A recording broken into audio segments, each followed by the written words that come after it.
Hey everyone, it's Skiesti. If you're new here and don't know who I am, I'm a support player and Mercy streamer with well over 5,000 hours playing Mercy. I've been Grandmaster or in top 500 every season since season 10, which is like 4 years ago. I've peaked 4.4k multiple times, and my highest peak SR is 4443 at rank 11 on the support leaderboard.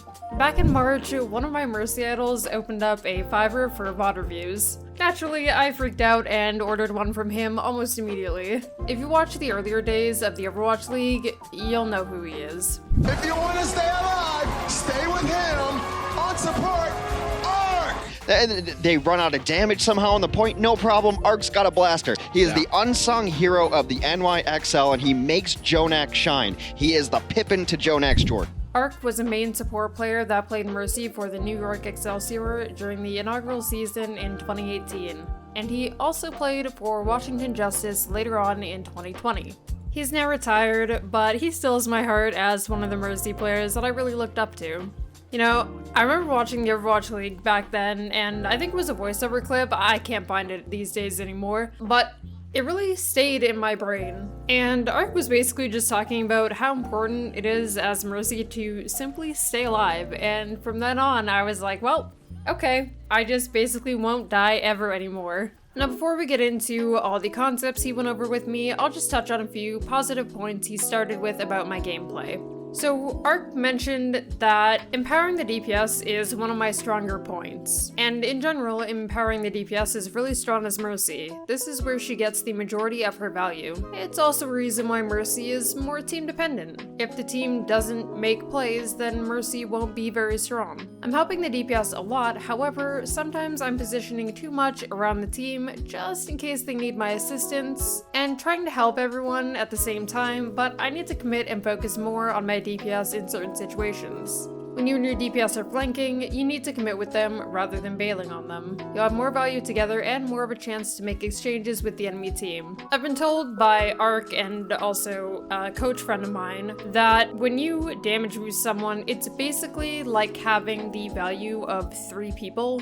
instead of just 2, which really shows how great damage boost can be when you're able to make the most out of it. The next one, Ark felt my use of Resurrection was really good. I know the concept of using res to make my team more stable, and this basically means, well, res is not really used as much for your team if they're losing, making them suddenly win. It's more for stabilizing your team if they have a winning position, and according to Ark, I'm doing that very well. Ark also briefly mentioned that I have a great understanding of Valkyrie. Overall, I was sometimes making mistakes, but still doing very well, especially as a top tier Mercy. A few easy concepts that I already understand, but Ark mentioned briefly anyway, were being able to have a faster reaction time, stabilizing the team with Resurrection, mechanically healing with Mercy and how that's quite easy, and how she has high mobility and obviously can pretty much go anywhere. The most important piece of feedback Ark gave to me was about 3D mapping. 3D mapping is essentially being able to track the position of enemies from a 3D point of view. This entails counting the number of enemies in different places at all times, keeping track of that number and where they are, as well as making adjustments to it as it changes. So this is a bit more of an advanced concept.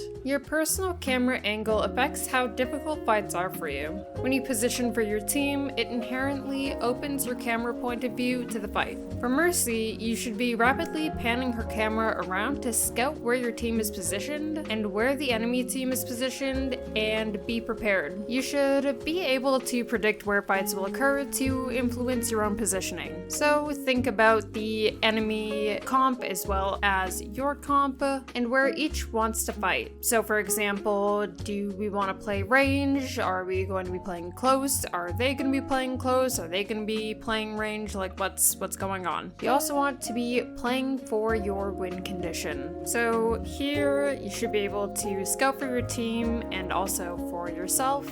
and be able to see where the enemy is and be able to track their positions. And right here should be able to track positions of both teams while also healing and damage boosting so that I'm not isolating myself.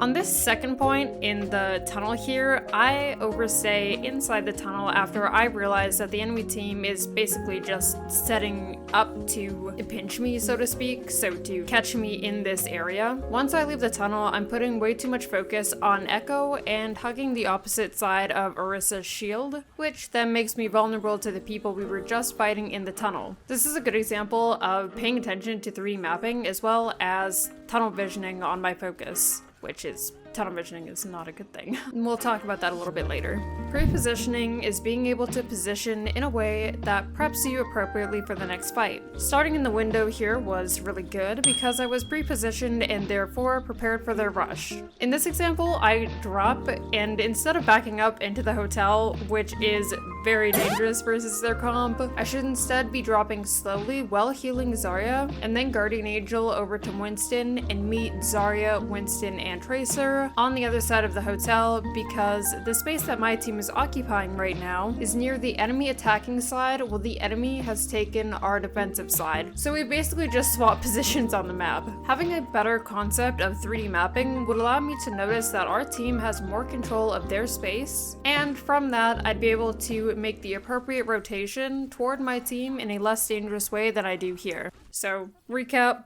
look around a lot, have a wider angle, play more behind, be more DPS friendly. And speaking of being DPS friendly, let's help out our DPS. You don't need to hard commit with your DPS, but acknowledge them more and try to increase your attention on them by around 10% compared to what I do now. The main points that Ark talked about was don't abandon your DPS when they receive pressure, play at beam length to avoid taking additional damage, and by playing at a distance, you can bait, for example, like a Winston into stepping toward you after he jumps, so that you can then slingshot away to create more distance. You also want to be helping teammates who are getting good value. In this example here, you'd normally default to Hanzo over Reaper in this composition. However, Reaper is playing very aggressively here. I'm able to recognize this and assist him. As long as you're not putting yourself in danger, it's a very good thing to do. In general, you just want to be committing with your DPS more when they're getting really good value. So right here, the Reaper is zoning a handful of people on the enemy team with my assistance. I should be relying more on my ability to outplay the enemy if I'm being targeted and continue to assist my DPS rather than being scared of dying. I need to trust myself and my DPS a little bit more. It's good to be able to recognize what your job is and focus on doing that job. Your job as Mercy, most of the time, is going to be to help and enable your DPS. With your assistance, they're able to add pressure, keep positions, and output a lot of damage. Don't spread yourself too thin by trying to help everyone. The third thing we talked about, which we've kind of been touching on, is being able to position more stably. Use high ground more while positioning very safely,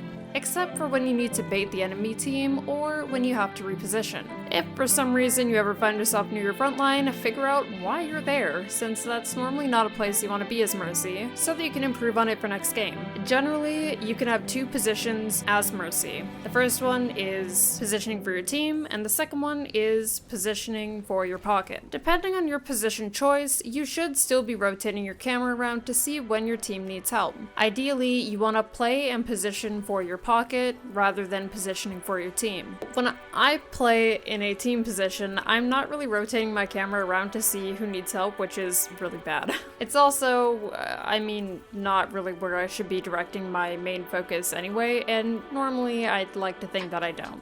You want to position in a way that requires the enemy team to use their cooldowns to get to you. You want to be able to prep your position mid-fight, so that you're ready for when the enemy team comes in. You also want to deny enemy pressure by positioning properly so that you don't take damage, which allows your team to focus on keeping other teammates alive and denying the enemy team from taking space away from us by capitalizing on that potential pressure. This here is an example of positioning yourself in a way that requires the enemy to use cooldowns to get to you. So positioning here is not bad if you consider the angle that you're playing at. The enemy team needs to use a lot of cooldowns to get to you and also swing pretty wide to kill you, which is most most likely not worth it for them to push me, but it could be even better with this suggestion here.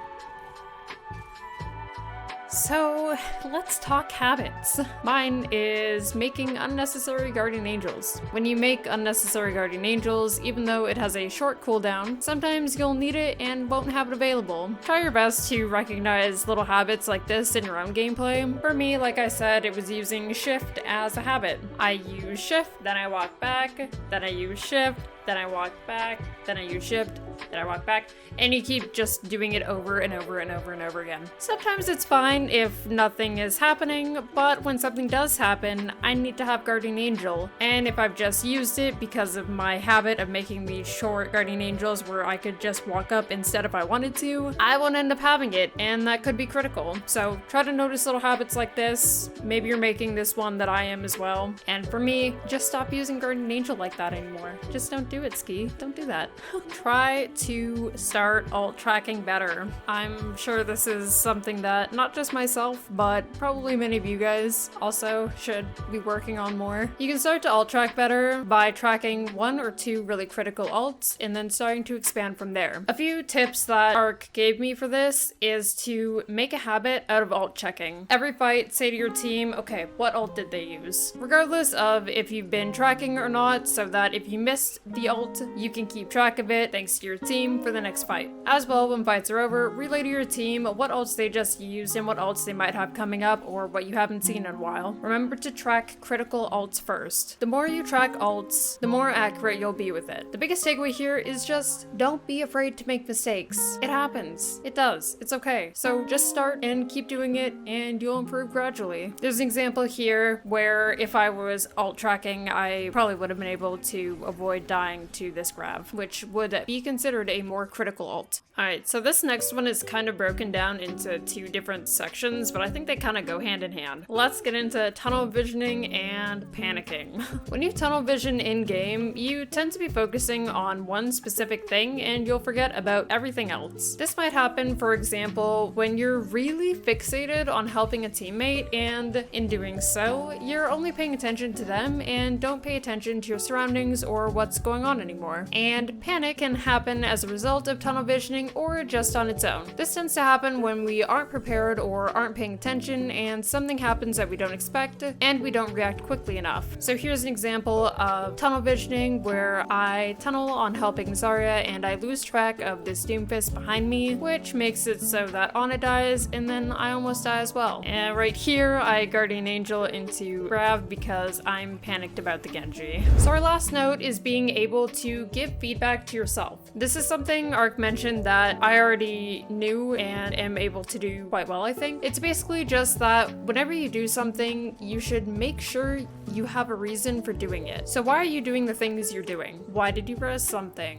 Why did you use your ults? Why did you position here? You can also tell yourself things like the enemy positions or something like if you used your ult as a result of an enemy ult or what have you. Or if you ulted and it had no reason, feedback that and make a note that you won't use your ult like that next time. One example that Arc used is, oh, well, maybe I ulted because the enemy Genji bladed. Perhaps the next time that Genji blades, I can see his position and then ult after, or if he's positioned further back, maybe I don't even have to use my ult. So basically just watch back your gameplay or make a mental note to yourself when you're in game when things happen so that you can improve and get better for next game. I think I tend to do this a lot, especially when I'm streaming. I'll like vocally feedback myself whenever I do something that results in a mistake or a death. That normally comes in the form of observations such as, oh, I shouldn't have done that because this happened, or I should have done this instead, or I was positioned badly and I died for it, I should have been here instead. And that'll be it for this VOD review. Make sure to check out Arc's Fiverr below in the description if you're interested in getting your own gameplay reviewed. He was quite sweet and I definitely recommend him. Thank you so much for watching as always, and I will see you next time.